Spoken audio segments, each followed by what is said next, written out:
So இன்னைக்கு நான் ரெண்டு அமானுஷ்யமான வீடியோஸை தான் காட்ட போறேன். தனியா அந்த ரீலை பார்த்துட்டு இருந்தீங்கன்னா ஸ்கிப் பண்ணிட்டு வேற ரீல் பார்க்க போயிருங்க. அப்படி இல்ல ப்ரோ நான் ரொம்ப தைரியமான ஆளு அப்படின்னு நினைச்சீங்கன்னா ஸ்கிப் பண்ணாம ஃபுல்லா பார்த்துட்டு உண்மையாவே இது கோஸ்டான்னு சொல்லிட்டு போங்க. சோ சும்மா ஒருத்தர் பைக்ல போகும்போது வீடியோ எடுத்துட்டே போயிட்டு இருக்காரு. அப்படி போயிட்டு இருக்கும்போது திடீர்னு ரோட்ல ஏதோ ஒயிட் கலர்ல கிராஸ் ஆகுது. அதை பார்த்ததும் கொடூரமா கத்திட்டு அதை விட்டு தூரமா போகணும்னு பைக்ல வேமா போறாங்க. அப்படி கொஞ்சம் தூரம் போன அப்புறம் திரும்பியும் ஒயிட் கலர்ல ஏதோ ஒரு உருவம் கிராஸ் ஆகுது.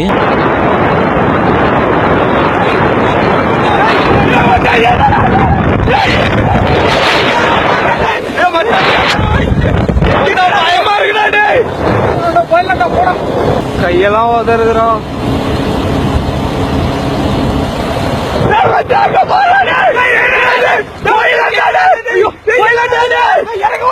சோ ஏதோ ஒரு சத்தம் கேட்டுட்டே இருக்குன்னு வீட்டுக்கு வெளியே போய் பார்த்தா வேன் எல்லாம் பாத்திருக்கீங்களா, அது மேல ஒரு வயசான கிழவி தொங்கிட்டு இருக்குது. அது என்னன்னு சரியா தெரியறதுக்குள்ளயுமே அது கிட்ட வரும் வீடியோ கட் ஆயிருது. சோ நீங்க சொல்லிட்டு போங்க, உண்மையாவே அது கோஸ்டா இல்ல சும்மா ஃபேக்கா? இந்த மாதிரி நிறைய கோஸ்ட் வீடியோஸ் எல்லாம் பாக்குறதுக்கு ஃபாலோ பண்ணி வச்சுக்கோங்க. டெய்லி இன்ட்ரெஸ்டிங்கான கோஸ்ட் வீடியோஸ் போட்டுட்டு இருக்கோம். ஃபாலோ பண்ணி வச்சுக்கோங்க, டெய்லியும் கோஸ்ட் வீடியோஸ் பார்க்கலாம்.